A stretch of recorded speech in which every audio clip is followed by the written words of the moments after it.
Good morning student, मैं आरती आप सभी का नोटबुक आईएएस की करंट अफेयर्स की क्लासेस में स्वागत करती हूं। तो हम डेली डिस्कस कर रहे हैं कुछ करंट अफेयर्स दिसंबर के जो इंपॉर्टेंट है, डे बाय डे हम डिस्कस कर रहे हैं उनको, उनसे इंपॉर्टेंट क्वेश्चन भी बना रहे हैं, उनसे शॉर्ट नोट्स तैयार कर रहे हैं ताकि आने वाले एग्जाम्स में आपको वो हेल्पफुल हो, आपके लिए हेल्पफुल हो, एग्जाम्स में आप क्वेश्चन उनसे सॉल्व कर सको। तो हम डेली क्लासेस से पहले क्या करते हैं, पहले कुछ क्वेश्चन सॉल्व करते हैं, उनके आंसर्स मार्क करते हैं। इससे हमें पता चलता है कि हम जो पढ़ रहे हैं उससे हम क्वेश्चन सॉल्व कर पा रहे हैं या नहीं कर पा रहे हैं। उसके बाद हम जो भी द हिंदू हो गया और अदर न्यूज़पेपर्स जो हैं उनमें जो जो इंपॉर्टेंट न्यूज़ होती है उनका एक तरीके से सार होता है, जो इंपॉर्टेंट आर्टिकल्स होते हैं, न्यूज़ होती है, उनको हम यहाँ पे लिखते हैं, उनके शॉर्ट नोट्स बनाते हैं, वो आपको प्रोवाइड करते हैं ताकि वो आपके एग्जाम्स में हेल्प कर सके। तो ठीक है, चलिए आज का क्लास स्टार्ट करते हैं। हम स्टार्ट करेंगे पहले कुछ क्वेश्चन से। तो आज का हमारा जो पहला क्वेश्चन है, पहला क्वेश्चन हमारा है, तेलंगाना के किस शहर में प्रजा पालन कार्यक्रम आधिकारिक तौर पर उप मुख्यमंत्री भट्टी विक्रमाचार्य मल्लू द्वारा लॉन्च किया गया है? ये है विक्रमा, इसको आप एक बार चेक कर लीजिएगा, ठीक है। मल्लू द्वारा लॉन्च किया गया है, ये हमारा है विक्रमार्क कहाँ के उप मुख्यमंत्री हैं? ये तेलंगाना के उप मुख्यमंत्री हैं। उन्होंने कौन सा कार्यक्रम चालू किया है? प्रजा पालन कार्यक्रम। तो वो कहाँ से चालू किया गया है, मतलब कौन से जिले से चालू किया गया है? हमारा पहला ऑप्शन है हैदराबाद, दूसरा है करीमनगर, तीसरा है वारंगल और चौथा हमारा क्या, इब्राहिमपट्टनम। तो इसका सही आंसर आप मार्क करिए। पहला हमारा ऑप्शन है हैदराबाद, दूसरा है करीमनगर, तीसरा है वारंगल और चौथा ऑप्शन हमारा इब्राहिमपट्टनम। तो इसका सही आंसर क्या है? इब्राहिमपट्टनम इसका सही आंसर मार्क कर लीजिए। दूसरा हमारा क्वेश्चन क्या है, दुनिया के तीसरे सबसे बड़े ऊर्जा उपभोक्ता के रूप में भारत ने हाल ही में कच्चे तेल के लिए रुपए में अपना पहला भुगतान भारत ने किस देश के साथ किया है? मतलब क्वेश्चन पूछ रहा है। पहले तो इससे हमें एक तरीके से कुछ आंसर्स भी मिल रहे हैं कि भारत जो है विश्व का तीसरा सबसे बड़ा ऊर्जा उपभोक्ता है, ठीक है। थर्ड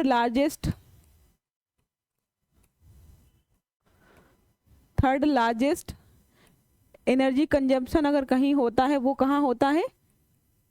इंडिया में होता है, ठीक है। तो क्या है, थर्ड लार्जेस्ट उपभोक्ता है ऊर्जा का। उन्होंने हाल ही में किस देश के साथ रुपए में भुगतान किया है? मतलब होता है ना कि हम किसी फॉरेन कंट्री के साथ कुछ भी खरीदते हैं या बेचते हैं तो उनकी करेंसी होती है, उनके साथ ट्रेड करते हैं तो उनकी करेंसी यूज करते हैं, लेकिन भारत ने पहली बार किसी देश के साथ भुगतान किया, वो भी रुपए में। तो हमारा पहला ऑप्शन है सऊदी अरेबिया या सऊदी अरब, दूसरा ऑप्शन है यूएई, तीसरा ऑप्शन है यूएसए, चौथा ऑप्शन क्या है, रूस। आप मार्क करिए आंसर क्या होगा इसका। इसका सही आंसर है यूएई, संयुक्त अरब अमीरात है। उसके साथ भारत ने हाल ही में जो भुगतान किया है तेल का वो रुपए में किया है, ठीक है। इससे रिलेटेड कुछ पॉइंट्स देखते हैं हम लोग। Global energy consumption growth slow down in 2022 2.1% की दर से घटा है। मतलब 2022 में एनर्जी कंजम्पशन जो है वो प्लस 2.1% से कम हुआ है, लेकिन remain higher than its average 2010 to 19। लेकिन जो हमारा 2010 से 2019 के बीच जो हमारा ये कंजम्पशन रेट था वो कितना था? प्लस 1.4%। पहले इतना था, लेकिन अभी हमारा कितना चल रहा है? 2.1% चल रहा है। लेकिन जो इस बीच में जो हमारा बढ़ रहा था धीरे धीरे, तो वो कम हुआ है। तो इसके बारे में दिखाया गया है। तो वर्ल्ड के जो टॉप 5 कंट्रीज हैं एनर्जी कंजम्पशन से, उनका नाम एक बार याद कर लीजिएगा।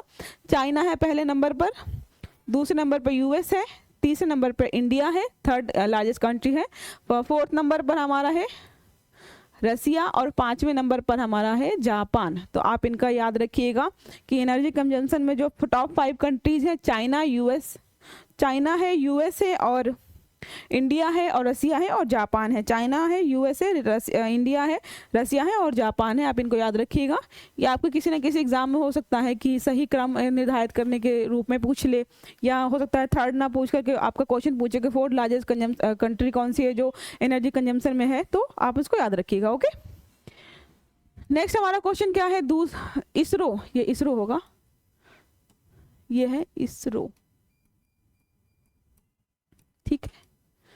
इसरो जो है, इसरो का एक्सपोसैट मिशन जो है लॉन्च होने वाला है, जो पोलारिमेट्री में भारत की शुरुआत है, मतलब ये पहली बार शुरू किया जा रहा है जो एक्सपो मिशन, वो कब शुरू किया जा रहा है या कब लॉन्च किया जाएगा? तो पहला ऑप्शन हमारा 31 दिसंबर 2023, 10 दिसंबर 2024, 1 जनवरी 2024, 26 जनवरी 2024। इसका सही आंसर मार्क करिए। एक्सपो सैट कब लॉन्च किया जा रहा है?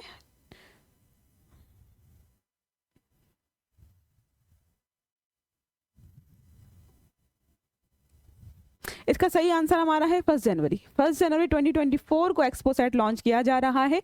ये पोलारिमेट्री में एक अभूतपूर्व उद्यम है, ठीक है, जिसे 1 जनवरी 2024 को लॉन्च किया जा रहा है।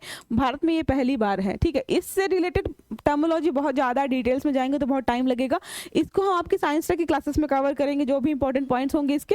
तो अभी के लिए आप इतना याद रखिए कि एक्सपो सेट जो है लॉन्च कब किया जा रहा है? 1 जनवरी 2024 को लॉन्च किया जाने वाला है। ओके, फिर हमारा नेक्स्ट क्वेश्चन क्या है? जम्मू कश्मीर पंचायती राज अधिनियम प्रारंभ में किस वर्ष लागू किया गया था? मतलब जो जम्मू कश्मीर में है पंचायती राज अधिनियम है, वहां पर कब लागू किया गया था? मतलब कि इंडिया में तो स्टार्ट हो गया था, अलग अलग स्टेट्स में अलग अलग टाइम पे हुआ है, तो इंडिया में ही जम्मू कश्मीर कब स्टार्ट किया गया है? तो हमारे ऑप्शंस क्या है? पहला हमारा है 1975, दूसरा है 1995, तीसरा है 1989 और चौथा ऑप्शन हमारा है 2005। आप देख लीजिए एक बार ढंग से।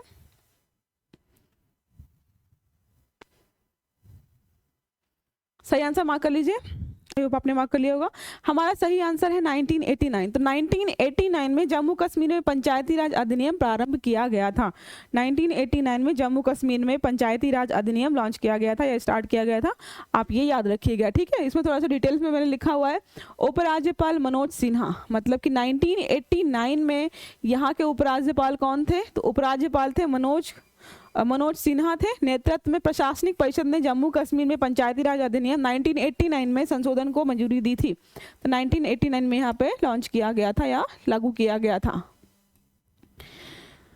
नेक्स्ट हमारा, चलिए ठीक है, आज के हमारे क्वेश्चन इतने ही हैं। तो स्टार्ट करते हैं आज के हम इंपॉर्टेंट करंट अफेयर्स, मतलब जो भी करंट में रहा है आज के दिन 30 दिसंबर को, वो हमने यहाँ पे सारी चीज़ें ऐड की हैं। आप इनको ध्यान से पढ़िएगा, नोट करते चलिएगा। तो हमारा पहला क्या है? Anees Dayal Singh appointed CRPF chief, ठीक है। तो अनीस दयाल सिंह का पहला हमारा मतलब जो सेक्शन है वो अपॉइंटमेंट से रिलेटेड है। तो अनीस दयाल सिंह को अपॉइंट किया गया है सीआरपीएफ चीफ के रूप में, सीआरपीएफ चीफ के रूप में इनको अपॉइंट किया गया है। सीआरपीएफ का फुल फॉर्म क्या होता है? Central reserve police force.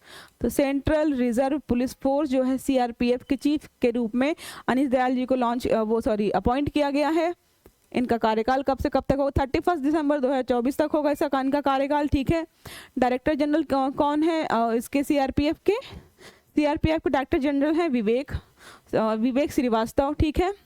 जो फायर सर्विसेज और civil defence and home guards के भी रिलेटेड हैं। श्रीवास्तव अभी भी आईबी के स्पेशल डायरेक्टर हैं, मतलब कि जो विवेक श्रीवास्तव हैं वो कौन कौन से पोस्ट पर अवेलेबल हैं, मतलब कौन कौन से पोस्ट पर अपॉइंट किए गए हैं ऑलरेडी? तो फायर सर्विसेज के हैं, सिविल डिफेंस हैं और होम गार्ड्स में ये विवेक श्रीवास्तव जी हैं, ये डायरेक्टर जनरल हैं और आईबी के रूप में स्पेशल डायरेक्टर भी हैं ये, ठीक है। और हमारा थोड़ा सा देख लेते हैं हम सीआरपीएफ के बारे में, सेंट्रल रिजर्व पुलिस के बारे में। तो ये हमारा क्या है? यूनियन होम मिनिस्ट्री के अंतर्गत कार्यरत है। तो आपसे पूछ सकता है कि जो हमारा सीआरपीएफ है किस मंत्रालय के तहत कार्यरत है या किस मंत्रालय के अंतर्गत कार्य करता है? तो हमारा है यूनियन होम मिनिस्ट्री के तहत कार्यरत है ये। इसकी स्थापना कब हुई थी? 1939 में स्थापना हुई थी, ठीक है। स्वतंत्रता के बाद सेंट्रल रिजर्व पुलिस फोर्स बना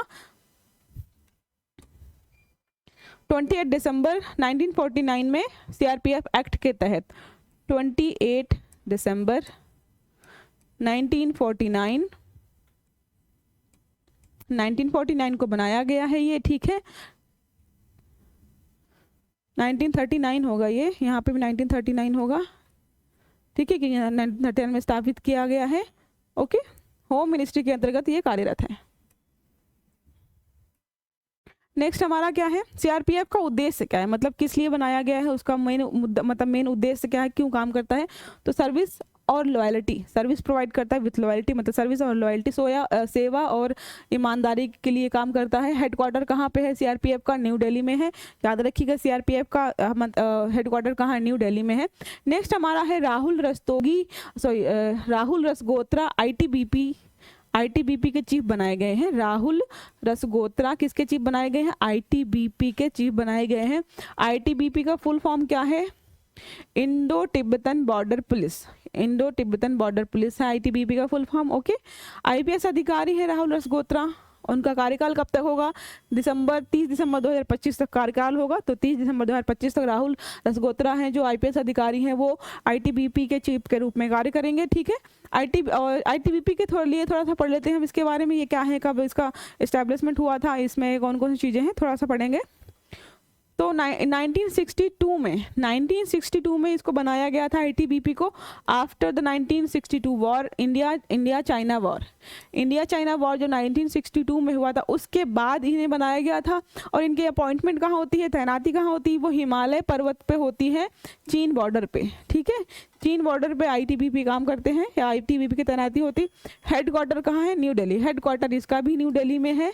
सीआरपीएफ का भी हेडक्वार्टर न्यू दिल्ली में है और आईटीबीपी का हेडक्वार्टर भी न्यू दिल्ली में है, ये याद रखिएगा आप, क्योंकि कई बार आपको क्वेश्चन पूछता है हेडक्वार्टर से रिलेटेड, तो आपको ये पता होना चाहिए। ये हमारा है पॉलिटी से रिलेटेड क्वेश्चन है, सॉरी पॉलिटी से रिलेटेड ये हमारा करंट अफेयर है, उससे रिलेटेड कुछ अभी चीज़ें चल रही हैं। तो कहाँ है? सुप्रीम कोर्ट कॉलेजियम ने 5 उच्च न्यायालयों के लिए मुख्य न्यायाधीशों के नामों की सिफारिश की है। जो सुप्रीम कोर्ट का कॉलेजियम सिस्टम होता है, उन्होंने 5 न्यायाधीशों की सिफारिश की है जो अलग अलग स्टेट में वहाँ के हाई कोर्ट के जज बनेंगे या हाई कोर्ट को संभालेंगे, उनके नाम उन्होंने सजेस्ट किए हैं। सुप्रीम कोर्ट कॉलेजियम के हेड कौन है? CJI chief justice of India है डीवाई चंद्रचूड़। तो आपसे पूछ सकता है, पहला क्वेश्चन यही पूछ सकता है कि सुप्रीम कोर्ट के जो हेड कौन है या इस टाइम कौन उनको हेड कर रहे हैं। तो चीफ जस्टिस ऑफ इंडिया कौन है आपसे पूछ सकता है, तो डीवाई चंद्रचूड़ हैं।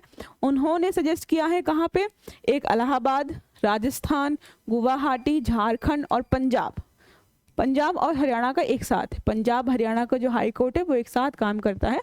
तो क्या हो गया हमारा? पहला है इलाहाबाद, दूसरा है राजस्थान, तीसरा है गुवाहाटी, चौथा है झारखंड, पांचवें में क्या है?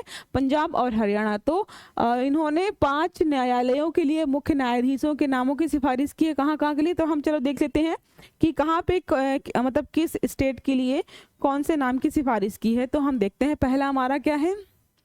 Justice Mahendra Mohan Srivastava, justice Mahendra Mohan Srivastava chief justice कहाँ के बनेंगे? ये राजस्थान हाई कोर्ट के। तो महेंद्र मोहन श्रीवास्तव जी को कहाँ का अपॉइंट करने की सिफारिश की गई है? Chief justice of Rajasthan high court. ठीक है, राजस्थान हाई कोर्ट के मुख्य न्यायाधीश के रूप में इनको अपॉइंट करने की बात कही गई है। जस्टिस अरुण भंसाली हैं, वो इलाहाबाद हाई कोर्ट में जाएंगे। और जस्टिस विजय बिश्नोई हैं, वो गुवाहाटी हाई कोर्ट के लिए उनका नाम सजेस्ट किया गया है। BR सारंगिल हैं, उनका नाम है झारखंड हाई कोर्ट के लिए सजेस्ट किया गया है। सील नागू हैं पंजाब और हरियाणा के लिए, सील नागू पंजाब और हरियाणा के लिए। तो आप इनको नोट कर लीजिए, मोस्ट इंपॉर्टेंट है, आपसे इनमें से कोई ना कोई क्वेश्चन बन सकता है, क्योंकि ये अभी लेटेस्ट बिल्कुल रिसेंट हुआ है। तो लेटेस्ट करंट अफेयर्स आपका एग्जाम्स में ज़्यादा पूछता है, तो आपको उसको बहुत ध्यान से पढ़ना होता है, उनको नोट करने चलते रहिएगा, ताकि आपको कोई कंफ्यूजन ना हो, आपके पास सारा मटेरियल एक जगह इकट्ठा रहे। नेक्स्ट हमारा है, ये खेल से रिलेटेड है, अवार्ड से रिलेटेड है। इसमें क्या है? मैग्नस कार्लसन, ये प्लेयर हैं, एक 2023 फाइड विश्व रैपिड शतरंज चैंपियनशिप जीती है जो मैग्नस कार्लसन है। आपसे पूछ सकता है कि मैग्नस कार्लसन किस खेल से रिलेटेड है? मैग्नस कार्लसन किससे रिलेटेड? शतरंज से रिलेटेड है, शतरंज खेल खेलते हैं वो, उसमें वो अपना प्रदर्शन करते हैं अपनी प्रतिभा का। तो 2023 फाइड जो विश्व रैपिड शतरंज चैंपियनशिप है वो जीती है, 5वीं बार जीती है। तो इनको कितनी बार कौन सा अवार्ड मिला है वो मैं आपको यहाँ पे बता देती हूँ। इनको कौन कौन से अवार्ड दिए गए, इनको हम डिस्कशन कर लेते हैं। तो 16 वर्ल्ड चैंपियनशिप जीती हैं इन्होंने। तो मैग्नस कार्लसन है, उनको टोटल 16 वर्ल्ड चैंपियनशिप इन्होंने जीत रखी है, जिसमें से 5 रैपिड टाइटल्स हैं। ठीक है, ये सब लिस्ट है आपकी।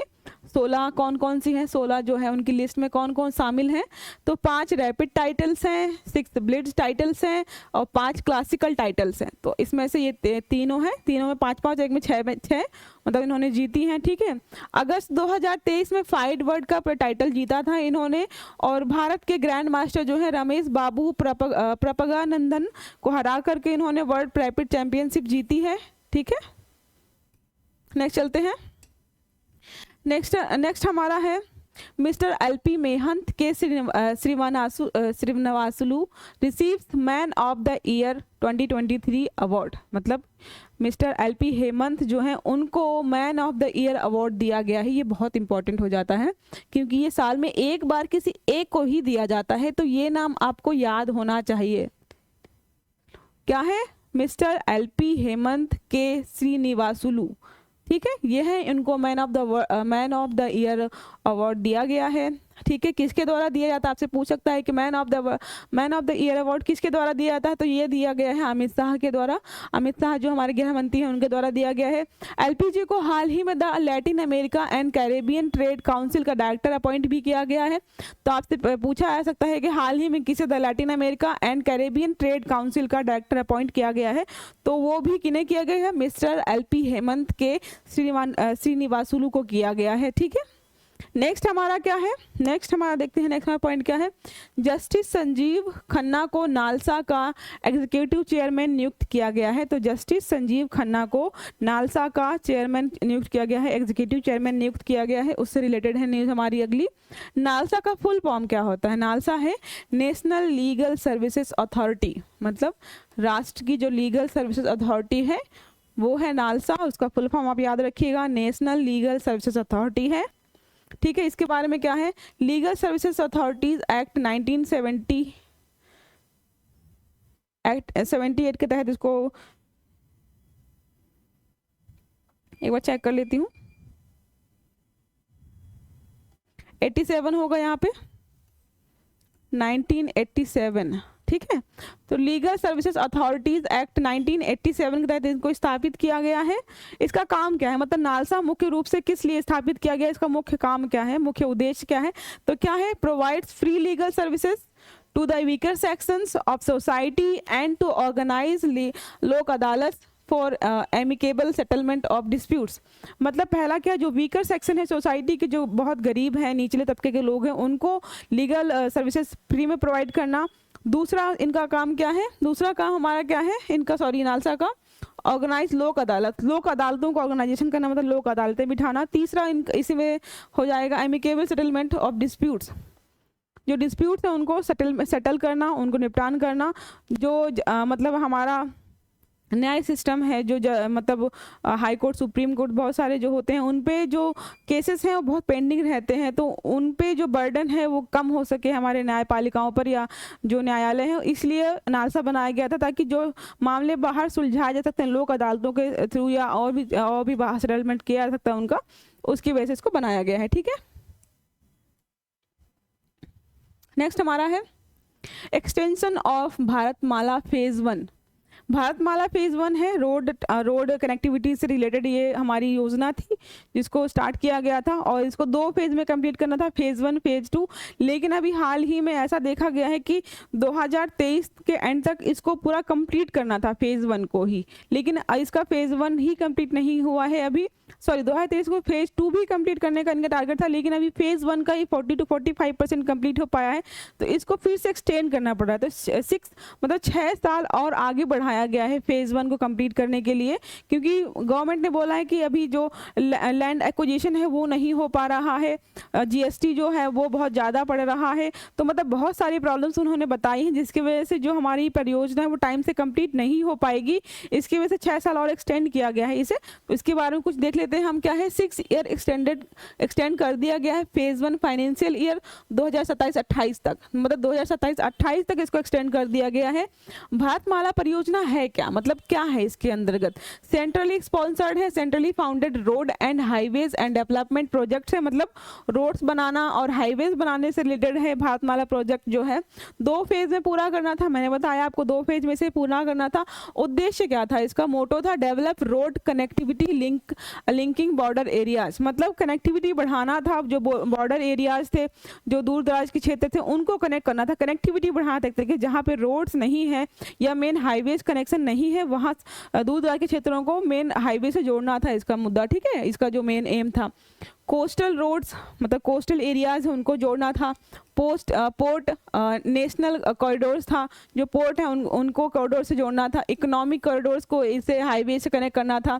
एक्सप्रेसवेज बनाना था, इंटर कॉरिडोर्स बनाना था, फीडर आउटर्स बनाना था, along with integration with Sagarmala project के तहत इन सबको बनाने के लिए ये भारतमाला प्रोजेक्ट शुरू किया गया था, ठीक है। फिर क्या इम्प्लीमेंटिंग एजेंसीज कौन सी हैं इसकी, मतलब इसको इम्प्लीमेंट कौन कौन सी कर रही है, एजेंसीज कौन सी है।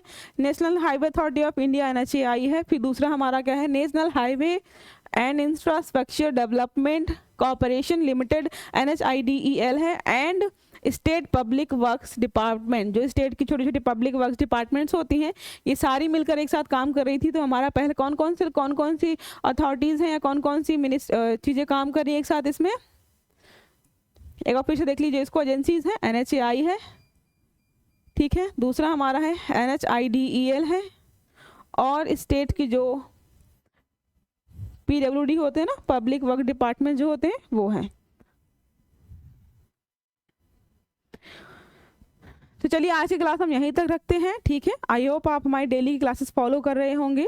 अगर आपने हमारा यूट्यूब चैनल सब्सक्राइब नहीं किया है तो आप सब्सक्राइब कर लीजिए, ताकि आपको हमारे अपकमिंग वीडियोस सारे टाइम से मिल पाएँ, आपकी पढ़ाई जो है वो अच्छे से हो सके, आपको नए नए वीडियोज़ मिले, नया मटेरियल आपको यहाँ पर ईजिली अवेलेबल हो जाएगा, ठीक है। और अगर आपने हमारा जो ऑफिशियल एप्लीकेशन है नोटबुक IAS का वो डाउनलोड नहीं किया तो वो डाउनलोड कर लीजिए, ताकि आप हमारी अपकमिंग जो पेड कोर्सेज हैं या टेस्ट सीरीज़ हैं या फिर हम जो डेली वहाँ पे कंटेंट प्रोवाइड करते हैं फ्री ऑफ कॉस्ट, आप उसका लाभ उठा सकें।